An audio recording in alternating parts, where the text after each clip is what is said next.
What's up, dudes? Welcome back to another episode of Rhomas Men's Team. Pretty simple. We are a group of guys helping each other make progress towards each other's goals.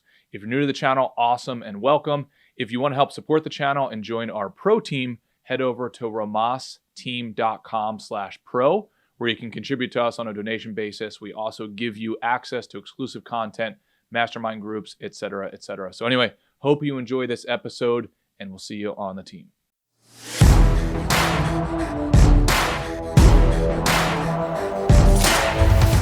We're live now, sir. You better be ready. All right. We got Kaizen, the OG, the guru. I actually, whenever I envision Kaizen, I always envision him just floating. Just, what is it? Cross-legged style, just floating? Yeah, I don't think lotus you're allowed to call position. Yeah, exactly. And I saw him pop on here. Haven't seen you in a while, dude. What's going on, Kaizen? How you doing, brother? Doing all right. Got up and downs, life basically. Nothing unmanageable. I had my son for his third birthday this past weekend. It was awesome. Oh, nice, man. What was the theme? Pirate stuff. So pirate ships, like pirates in space is his thing. Like astronauts and dinosaurs and pirates. Heck yeah, awesome. Kaizen, anything you said ups and downs, anything you want to chat about? I'm going to grab a quick picture of all of us because we haven't been together in a while, especially you, Kaizen. Happy to see you. Anything you want to chat about, my friend, with the ups and downs? No sweat if not. Yeah, sure. So this is something 6 years now I've kind of had to figure out how to go about. So I have a criminal record, which makes a lot of the work, if I'm working for somebody and it's a W-2, it makes it a lot more difficult than for somebody that has nothing.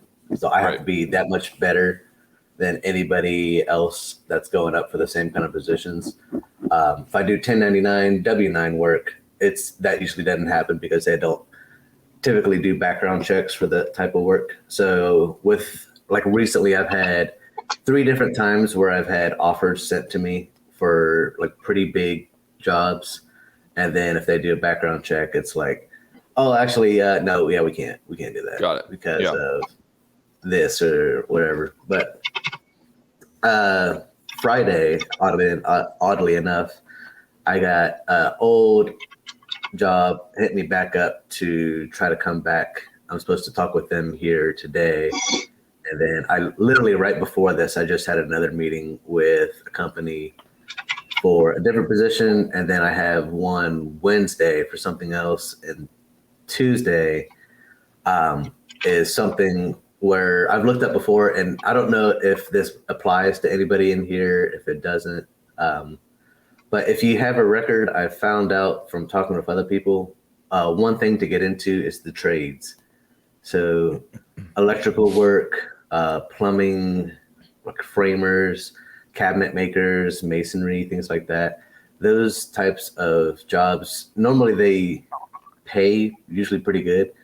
Like I always heard if you get into the trades, like people that will go to like technical, in my experience, it was kind of weird for like in high school, you had the option to go to a tech school and then other kids were like studying for SATs and trying to go to college for stuff. The kids that went to tech school are making more than the kids that went to medical school and are doctors because they don't have student debt. They're making $100K, $200K within the first couple of years. And they have they don't have these debts that people that go to school, like if you go to school to be a doctor, that's 10 years of school that you have to have that you're not making money. And then you have the debt after. So it's like 15, 20 years before you're like actually seeing profit versus somebody that goes to school for electrical work and right out the gate, they're making 6 figures. So I have the opportunity Tuesday to talk with these guys that are plumbers for an apprenticeship, which is paid, and it pays the same as what I was making at the previous position I was at. So it's kind of, do I want to do that? Or if any of these other companies give me an offer, do I want to do that instead? So it's decision week, basically. You mind if I ask you a question or two about that, Kaizen? Sure. So, and this is just so I can learn and the rest of the guys can learn as well. When you are going in for these interviews, is the criminal record something you are getting ahead of and disclaiming it? Or is it something you have outstanding interviews and then it's unspoken and then eventually they do the background check, which is probably an inevitability given the jobs that I think that you're going after. So what's your strategy there? I've done both. And it really depends on a couple of factors. So the size of the company, if it's a corporation, almost always, like if it's a huge corporation of thousands of people, they're more strict. They're like black or white. It's like yes or no. You have anything pop up? No, because they have that. They have options. They have so many people applying that they can just be a lot more selective in that. If it's a smaller company, you have a lot more of a chance of actually communicating with the direct hiring manager or whoever it is that's picking the person. And a lot of the times that's easier to get an exception to the rule or to get understanding as far as like, this is something that happened in the past. Put that in my past. This is not something that's like going to keep occurring, that kind of thing. I've found like at first, when I first started applying, it was embarrassing. So I didn't want to talk about it. And then I would wait until they would do a check and then explain it then. I tried to disclose that in the very beginning. And even then, like that was the most recent one. It drove me nuts because I disclosed it, talked to the HR person about it before they did the background check. They said it wasn't going to be an issue. And then afterwards they were like, oh no, actually. Yeah. But it's just depends on a lot of different factors. It depends on if this is like me versus somebody else, whatever. It depends on what it was, if it's related to the career that you're trying to get, the company that you're applying for, the skills that you have. There's a lot of different factors that come into play. Mm-hmm. But I would say, and this is what I'm personally planning on doing, is regardless of what happens, I'm more than likely I'm not going to stop like continuing education. Like I've been building skills and building off of what I already have. What I would like to do is have something that I can work to generate, to put money into starting my own brand or business or consulting firm for like I've done programming enough at this point, but cybersecurity is something, and I didn't want to say it last night when I was watching it, but like watching like hacking things gets me excited in the way that like porn for some people get really excited. Mm-hmm. So I'd like to work in something like in a trade, because if you're following trends right now, Google just fired like 12,000 people. Microsoft fired 10,000 people. Amazon is laying off a whole bunch of their staff. Like the tech industry is getting kicked in the nuts really hard. And that just means there's a lot more competition for jobs going on. Mm-hmm. So something that's like, if another COVID hits, you have to have those essential jobs. So like firefighters, electricians, nurses, medical things, plumbers, tradesmen, whatever. Those things are going to have to be consistent. The tech stuff is just like ebb and flowing. The same as like the real estate market. The real estate market is going to take a hit here pretty soon. But I'd like to be able to have something set up to where I can work, build off of that, and then keep continuing education in the background as kind of like throughout the day, when I'm not working on the main task, I can build it to a side hustle or whatever you want to call it, even though I don't like to use that term, like side hustle. Yeah. Yeah. Okay. Got it. Kaizen, are you cool if we do a little round robin here? Get everybody's opinion. Are you okay with it? And just and Kaizen knows this, so I'm just saying this for people listening. This is never advice circle. It is, hey, if I were in your shoes, brother, here's what, with my life experience, what my best guess would be. And then you know, Kaizen's job is to take whatever is useful and throw away whatever is useless to him in that particular case. So again, as always, circle, not a triangle. Jordan, I'll throw it over to you first. If you were in Kaizen's shoes, what are some things that you might consider doing? And also knowing that you know Kaizen to the degree that he's been participating in this team for 3 years now, I think, Kaizen, right? Something like that. Lucas said beard wax. So that's the first. Cool, Kaizen. So I'm sorry, Jordan, what do you got, buddy? Yeah, I actually agree a lot. I actually got a tech degree for like IT stuff in 2014, and I did tech stuff for a while. But then like at that time, I really saw like tons of people going into like tech, and then a few years after I was in like the IT world, jobs were just like not gaining any momentum for money unless you're like really high up, like Cisco, certified with all the CCNE and all that stuff. So I agree that getting kind of away from the tech stuff, unless you're doing it maybe like on the side for people or whatever, like I think that's a good call. The trade stuff, I mean, we're going to be out of plumbers and electricians in the next 15 years because everyone went to school to get a bachelor degrees in like art or whatever.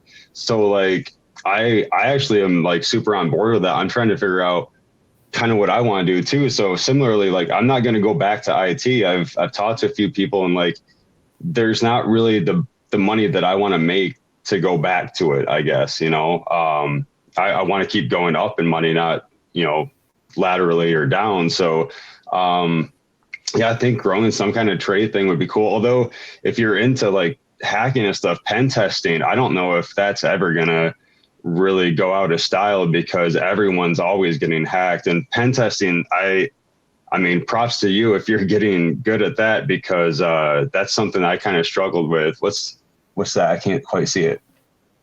Yeah, that's literally what I'm working on is CompTIA certification, CEH certified ethical hacking. Oh yeah, dude. I took like 3 ethical hacking courses in school and they were super fun and super interesting. At the time, I didn't know if I had like the mindset to do it myself, but dude, if you're doing that, hell yeah, that stuff will literally always be useful because it's not a matter of if a company gets hacked, it's when they're going to get hacked. Like it's happening constantly. So there's always a need for that. So I guess doing what you're doing and kind of maybe getting away from the corporate side, because like you said, that corporate jobs are always looking at background checks. They're always doing them.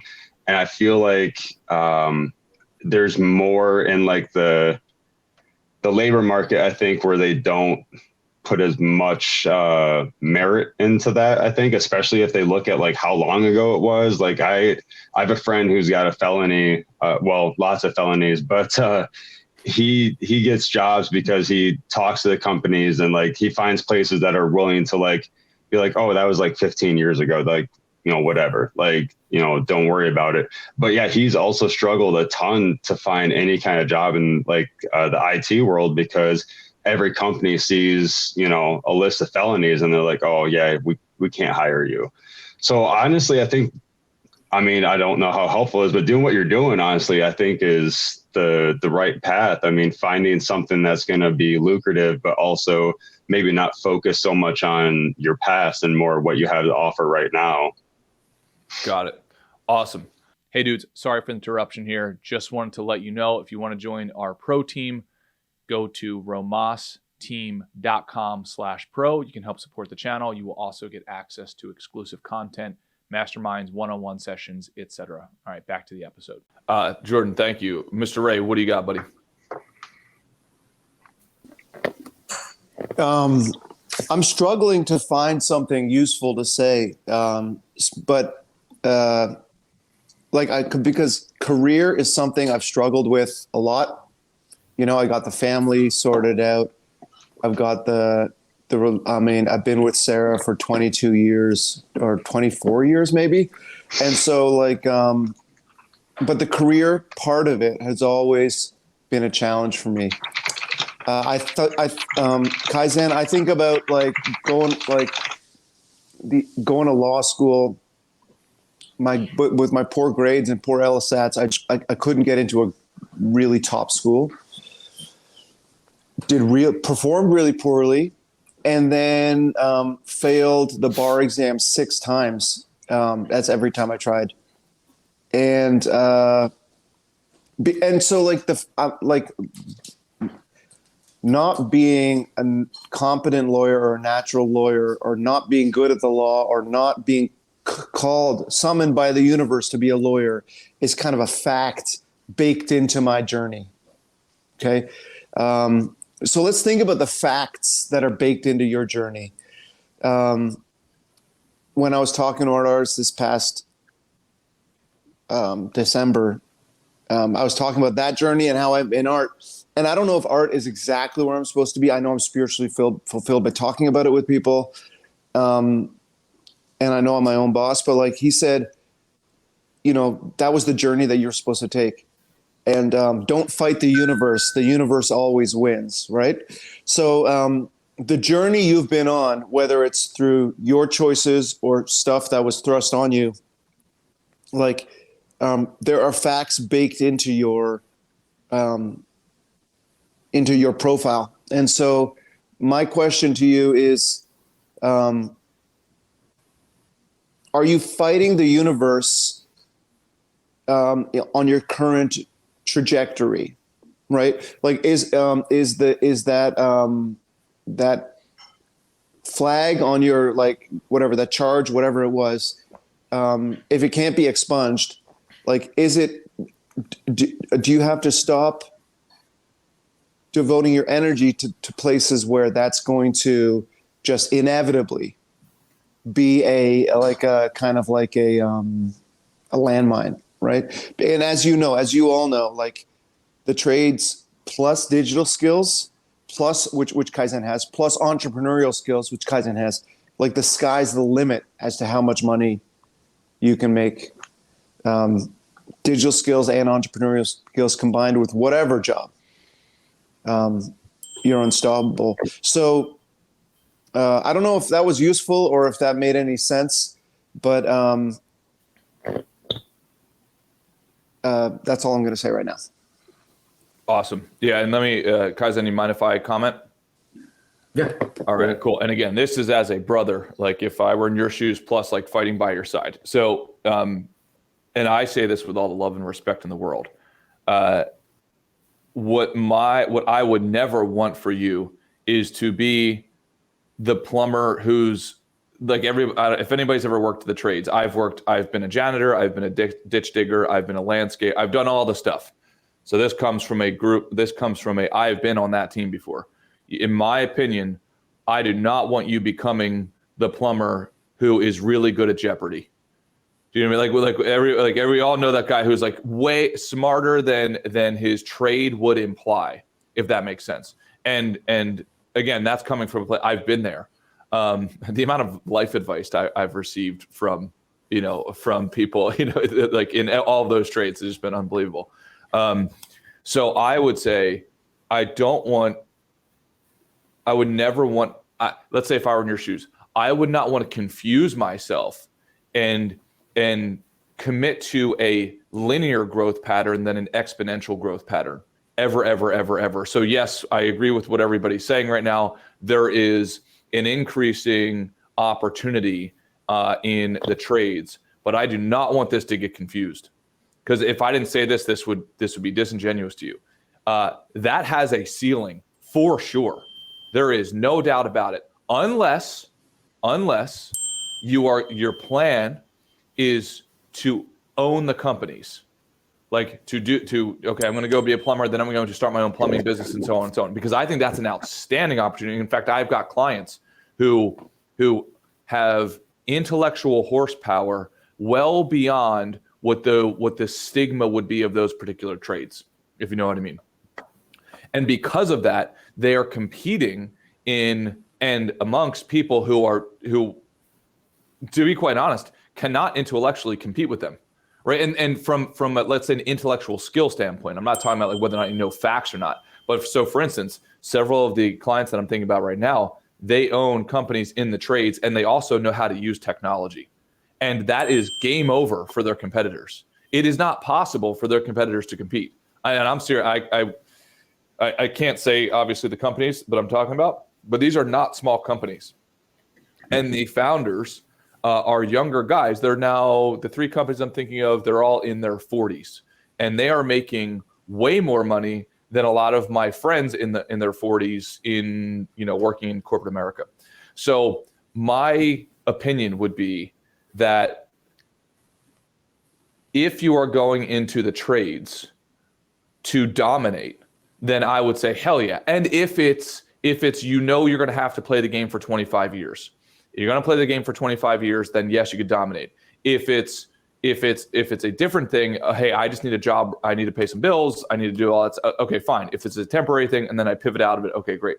My fear would be just don't ever confuse the two, right? Like, this is hard in this one direction. I keep on getting this barrier because, dude, you have so much horsepower. Like you and I have talked a lot throughout these years. Every topic that I bring up about sales, every topic I bring up about business organization, all of that stuff. So don't let there be a gap. Like they say, don't die with the music in you. Don't let there be a gap of what you are performing in the market and what you possibly could be.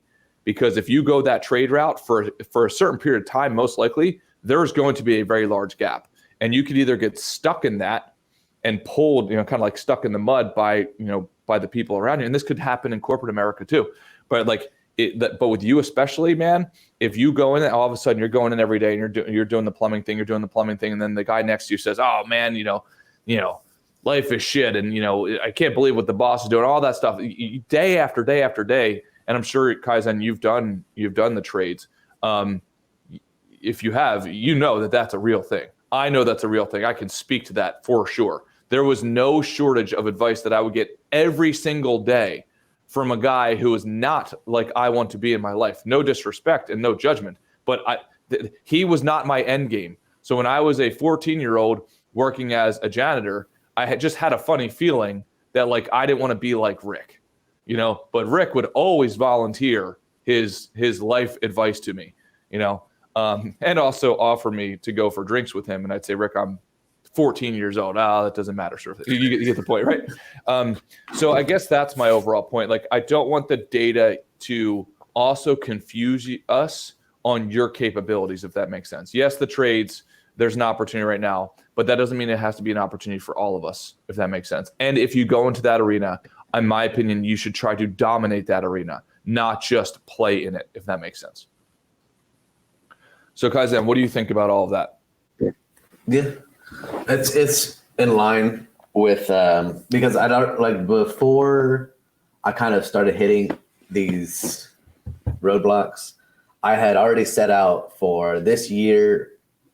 I want to buy property here in Ohio, and the last time that I went to Mexico, I found out that there's multifamily units down there that I could buy for $40,000, for $25,000, for really cheap.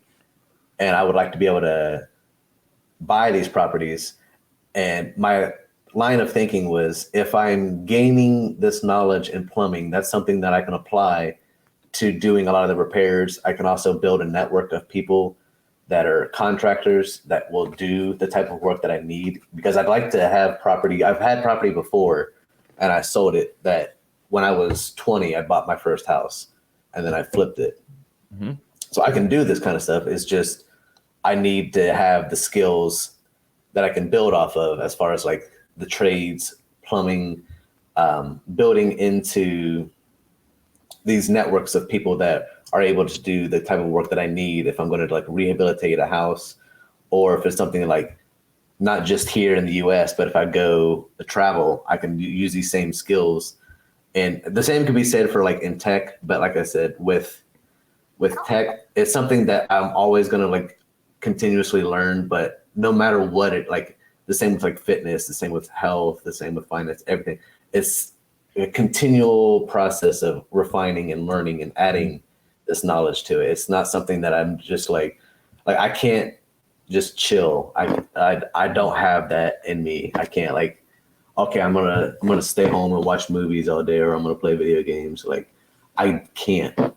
So I have the skills to do if I'm going into plumbing, I'm not doing it in the mindset of, okay, I'm going to work for somebody and I'm going to work for this company. I'm doing it for the idea of, I'm going to get the skills, and then within a year, 2 years, I'm going to have my own brand. And that's something that I can freelance plumbing work. I can have my own company and use the money from that to finance the real estate, the finance. If I want to start an LLC of consulting for security, whatever, but building that base and then growing from that, that's like step one that I can foresee. Okay, I've already talked to the people about it. They don't have an issue with a record. That's like a green light for me. And that's all that I've been waiting to see is like, I need a green light. Okay, 0 to 1,000. This is what I do. This is where I go. This is where I put my energy at. And then everything else is just kind of like, oh yeah, okay, that's logical. I'll add that in here. But this is the main focus. Yeah, Kaizen, if you don't mind me asking. Can I throw a wrench? So when the universe was sending me all these signals, right, about law school and being a lawyer, and I had to make a clean break with that career path. And sure, I learned a lot of kind of soft skills, for lack of a better term, along the way. But I had to really start from scratch when it came to sales and art. And so Wes, and maybe Wes, you can help me repackage this. What I'm going to ask Kaizen is like, does he have to make a clean break the way he would be if he was going from IT to plumbing, just like in a binary sense?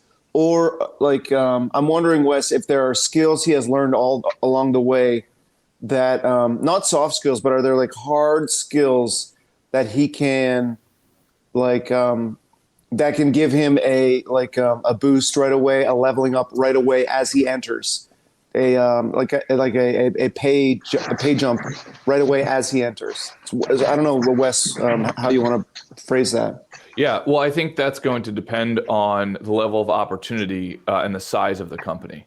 You know, if it's going to be a 3-person, you know, a three-man crew at the local plumber, then there's almost so much mobility, and you're going to be capped by the owner. You know, but if you get into a larger organization, then yeah, maybe there's a way of skipping the first few levels. However, one thing that I would say is I also want to be careful of our underlying assumptions that we're starting as our baseline. Right. Like, I think we all just kind of dismissed. It's like, okay, you can't get a job in tech. Well, wait a second. Like, I don't know that is a proper assumption. Now, if Kaizen says, I just don't want a job in tech, but that's up to us to kind of fight from. It's like, hey man, you just have a few arrows in you right now? Is it the wounds, the recent wounds that haven't healed yet, maybe?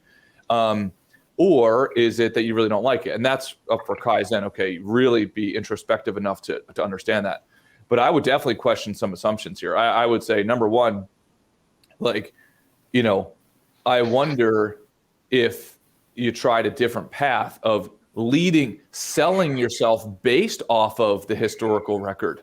Like, you know, one thing that comes to mind for me is I would map out all the companies that I would be interested in working in, label them large, medium, small, et cetera, and then pick them. And then I would go in and say, hey, by the way, right, I'm advertising to you that I have a record. And the funny thing is, from my experience, if you can actually get to the owners, they admire a certain amount of hustle, a certain amount of risk taking, a certain amount of like that. And oftentimes you'll find that a lot of these CEOs, especially like mid-sized companies, small to mid-sized companies, they had the same problem that you did, Kaizen, which is similar problems that I had, not just the record part, but like similar problems of like, I didn't have the connections, I didn't have the pedigree, I didn't have all that stuff.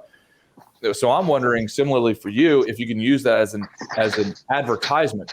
Hey, by the way, Mr. CEO, I'm underpriced because I made some mistakes in my past. However, most people are sleeping on me right now, not realizing my skill set. And then it goes into like the be so good they can't ignore you. So I would hate for us to skip over that piece and just write off the fact that Kaizen, he just can't get a job in tech. And Wes, it's got to be true.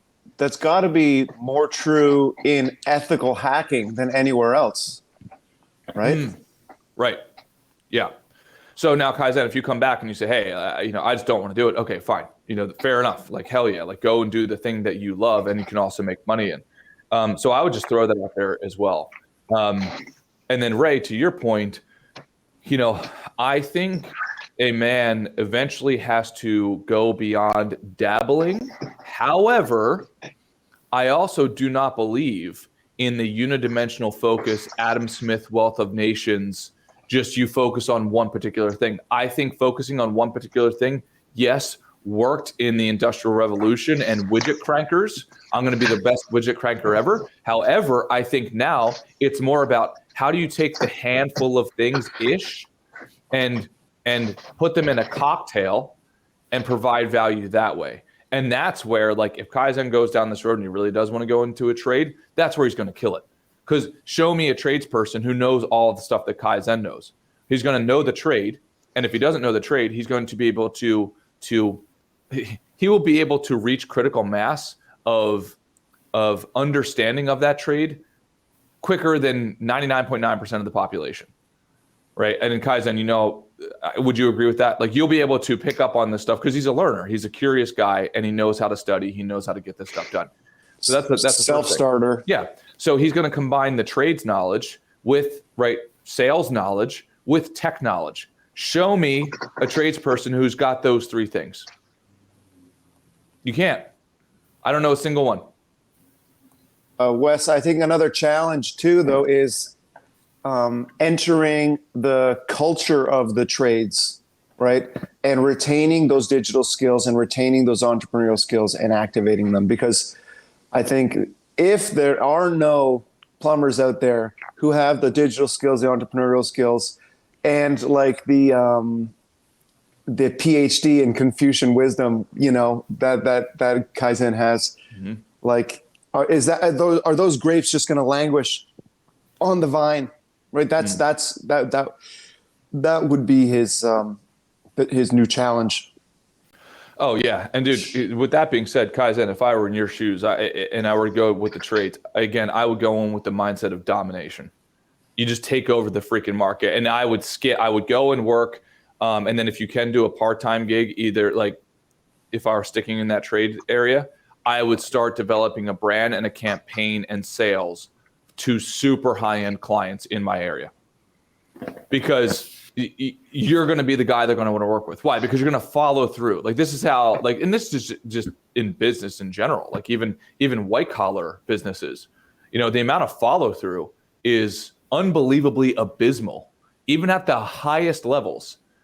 So Kaizen, if you could start a business right away in that category and then start developing using your sales and marketing tactics and skill sets, right? And then actually build like the underlying tech, you could be a one-man band, but appear like with the horsepower of a 10-man shop, if that makes sense. So that's what I would consider, bud. Kaizen, with all of that being said, what are your thoughts? I've a lot of gold within that, and then Gunth mentioned Revit and Autodesk, which I've worked with in the past, and I didn't even think about that. That's actually genius. It's for me, it's something where it's like I understand that it's reverberating, because Ray had mentioned this, the exact same thing he said on a previous Rhomas, and I was thinking about that last week of like, am I pushing against something that is, for whatever reason, not supposed to happen for me? Is this something that I can't do? But also being like, I'm not going to like stop. I'm not going to stop taking these interviews. I'm getting hit up by recruiters and I just have to like filter it out. But while I'm doing that, I might as well get into something that I can use long-term as far as like a skill, and then make money. And like, if you've watched Dad Meet, when they had Mr. Tubbs on there, and he talks about the company he's built all from plumbing and being able to fund a lot of this cool stuff that he's doing. And if you've ever, like, I had a friend growing up whose dad was a plumber, and he had his own brand, and then he hired my friend's brothers, and their whole family were able to work.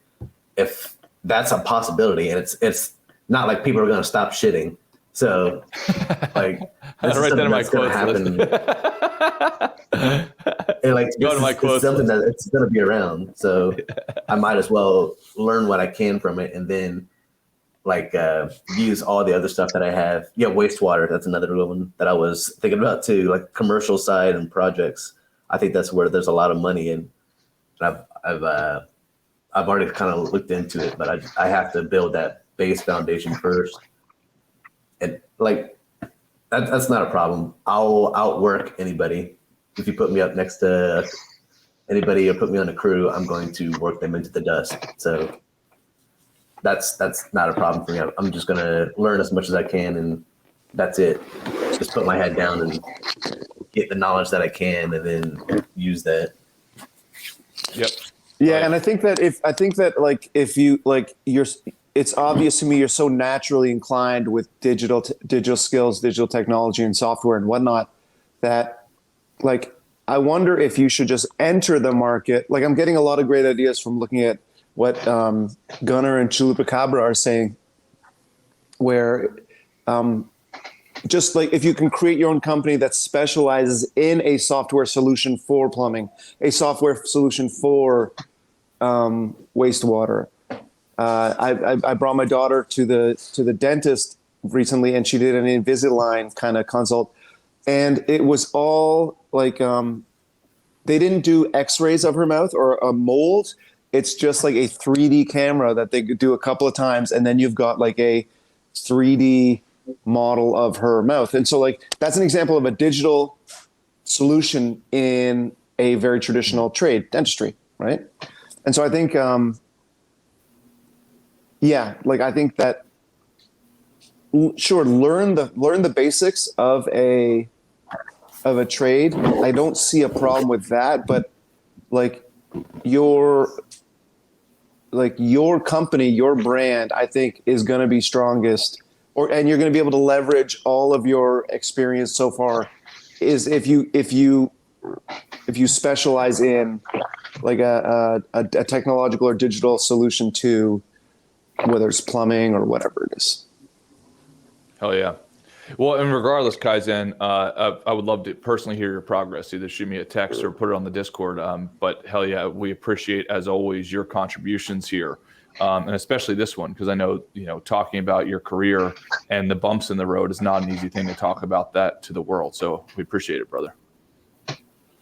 Yeah. Hell yeah. And I appreciate all the advice and a lot of the ideas that people have thrown here. And then again, if this is just me, then whatever. But if anybody else has something like this, I want to be able to, that's something too eventually I would like to be able to do, is to provide, like, if you make a mistake in your past, it's not game over. Like there's still stuff that you can do, and you don't need to feel like it's like the world's against you. Because that is a stigma. Like the first few months of trying to get into the workforce, you feel like everybody has this idea of you as like lesser than them, or like a lesser than a person. And it gets to the point where it can be a lot, but that just means you have to be that much better. And then if you have that motivation, it's like you're unbreakable. Oh yeah, absolutely. And I feel that I feel my own version of that with drugs and alcohol, right? Like get a new job. The boss wants me to take me out for a drink. Can't do that. Christmas party, I can't do that. And because of a mistake in my past. The other thing I would like to say is that we're going to be making a lot more mistakes in our future too, right? So this is a useful kind of exercise to navigate for that reason. Well, and this reminds me of the Jordan Peterson conversation of like a bunny rabbit is not virtuous because it does not have the ability to harm, even if it wanted to. The only time you can be virtuous is if you are a monster, and the only way to recognize if you're a monster is if you have a monstrous past. So the way to become virtuous is if you are a monster and you choose not to act monstrously. So I think there's a whole bunch of men in the world that operate in this like this mediocre area that they never commit such fouls to where like the system pushes back saying, hey, we're gonna put some handcuffs on you real quick, to let you know you've crossed the boundary, right? But now and as a result, I would imagine that you've adopted a more serious code of conduct. That's my assumption. Versus there's a whole bunch of men in this world who operate in this like mediocre area that make all of these minor infractions and errors, but the world never pushes back on them to the point where they have to get more serious about their life, if that makes sense. Same thing 100%. With alcoholism. Yeah, No, I was I'd gonna, rather. if I can Yeah, take please. over on that, given my expertise, like it's a blessing to hit rock bottom because then you climb your way out of it, right? A dear friend of mine he hasn't hit rock bottom. He has grazed the bottom for like the past 20 years. I mean, taking so as a result, he has, after 20 years, he still has a drug and alcohol problem, alienating his wife, not showing up for his kids, right? Rather than hitting that rock bottom and then growing up as a result. Yeah, so I think it's a huge asset. As weird as that sounds, I think all of us have passed, right? Where it's like, okay, we hit that bottom to a certain degree, and I think it's a blessing. I mean, dude, the amount of successful people, and especially men that I know that have monstrous pasts, it's the rule, not the exception, from what I've experienced. Now, I do think, yes, that there's a whole bunch of accountants, like mid-manager accountants, that don't have a monstrous past, who've done everything according to the book, and then all of a sudden it's like, yeah, okay, great, like they're living that sort of like, and I don't mean to be derogatory towards them, right? But they're probably not the people that you want to be like, right? So I think the past is going to be one of your biggest assets, my friend. I've always thought about that, and I didn't know how to put that in the words, but that's exactly because when you're like, if you're around people that are like literal murderers, and you're like with people that are on trial for like killing people, and you see, like, I always described it as people on the outside, like normal people that have never had a criminal record. Most of them are super soft. They're super weak. They complain about the dumbest shit that if you said to somebody that's like been in jail for years or been in prison or whatever, like they would be like, shut the fuck up. That is like, you're complaining about nothing. These people want to just go outside. Do you understand like how awesome it is to be able to go outside, how awesome it is to be able to eat the food that you want to eat and not some bullshit that you have no decision over? You can take supplements, you can exercise, you can do all these things that you have the opportunity to, but you're wasting it and you're being a fat fuck little bitch. Shut the fuck up. You get to pick your roommate. How about that? It's insane. It's insane to me when I see people complain about that stuff. Is like, okay, I'm jealous that you've had a life that's so easy that you find that this little insignificant thing that when you die you're not going to remember at all, that you have the time and energy to be able to complain about, versus the bullshit that has happened to like me or anybody else that they've had to go through. Like I've heard people that are like super successful that were homeless when they were 13 because their parents kicked them out, but they're like my age now, multi-millionaires, just because they had to grow up in that like shit type of environment. And that's exactly it. Like, and Kaizen, you run into those kind of people in it. We can talk like, yes, our initial instinctual reaction is that we're jealous of those people who were born with everything, but we have, if we're lucky, we learn from our mistakes and we learn from our misfortune, and we in overcoming obstacles, we become wiser and add tools to our tool belt, right? So, and we've talked about this before, that like when you're born into such comfort that you barely have to work, or you rarely have to work, or you don't have to try too hard, a lot of them don't, right?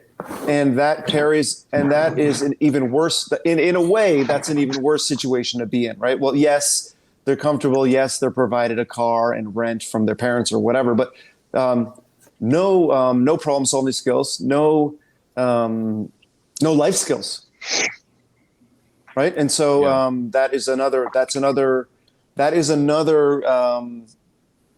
asset that your rocky journey definitely communicates to us, and should definitely communicate to yourself. Yeah. I also think it's important for us, and I call it a pond fish. Like, you don't want to be a pond fish, where a pond fish is just fed by its owner. It doesn't have to even fight the current. So then, which is great, but then the consequence is you look like a pond fish. You are as weak as a pond fish, that sort of thing. But I also think it's important for all of us to recognize that as you climb the ladder of success, that you run the risk, right, of removing the hardships. So I think probably all of us in this area, if a guy's listening to this and saying, well, hey guys, be careful, because I'm the guy I was born into wealth. And by the way, we are all born into wealth. It's just to what degree. We live in America, right? If we were to like, I think we all get that message here. It's a roughly 4% probability of living in America. So that means it's roughly around a 2% probability of being a male living in America. You could not get better cards dealt to you in the history of human beings. So I think it's also important we recognize the blessings that we've been given. At the same time, there's going to be areas where it's like in my opinion, we should be synthetically manufacturing the hardships. Right. That's why I go to fighting class. That's why I go and take the cold plunges. That's why I go apologize when you necessarily you might be able to get away with it. Like, go and do hard shit voluntarily every single day, because if you do not, then you will lack the muscle when the world brings those hardships on you. And if you haven't been doing those hard things for the last 3 years, then guess what? You're not going to be able to take the hardships that the world gives to you. So, dudes, thank you guys. Any other comments from you guys? So just a quick comment on my friends, just to Kaizen's point. So my buddy was like in the Crips and stuff. He just had all sorts of issues, and he finally cleaned up and like got out of the gang or whatever. And I met him in school, actually. He was paying for school with drug money, which was pretty great. But he was working at a moving company. And to Kaizen's point, I mean, those dudes, they hustle. He out hustled every dude. And the guy who owns the company is looking to retire. And he went to my friend David first and said, hey, I want to like get someone else to run this company. And my buddy's a partner now, and he'll be taking over the company in probably the next 5 years or so. So like he went from, nothing to getting a tech degree, getting a couple jobs in the tech industry, but he just kind of struggled with it. But then he had that second side gig with the moving company, and he just showed everyone that he was the man. And now he's going to be taking over that company in the next few years. So like anything, I mean, everything is possible, Yeah. And I think that my closing remarks are, Kaizen, I want to thank you, brother, for fighting by our side since day one. We learned so much from you, and thank you for being vulnerable and talking about this like challenge you have. And this group works best when we are honest and vulnerable, but then we call ourselves on our bullshit and make each other accountable. So I want you to, I want to think about how I can become more accountable through this group. And on the journey you're outlining today, maybe you think about that too. Yeah. And my final remark is, fuck you, Kaizen, because I gave like a goal of doing 15 pull-ups, and Kaizen sends me a message on Discord. He's like, yeah, I've done 35. I'm like, oh, dude, I can't. It almost to the point where it demotivated me. It's like, I will never get to 35 pull-ups, by the way. But now I'm obsessed with trying to get there. So Kaizen, thank you for that as well. But simultaneously, fuck you, like I said. That when you were just talking about that, it reminded me of Happy Gilmore when he's standing in front of the batting cages, letting the baseballs hit him in the chest. Like, the more pain that you put yourself through, the more that you're able to take later on. It's like, I want it. Give me, when you're working out, I want that pain. Give it to me, because that means I'm going to be stronger later on down the line. Yep. Hell yeah. All right, dudes. Love you guys. Have a great week. Great week. It's Monday. Great week. Talk to you guys soon.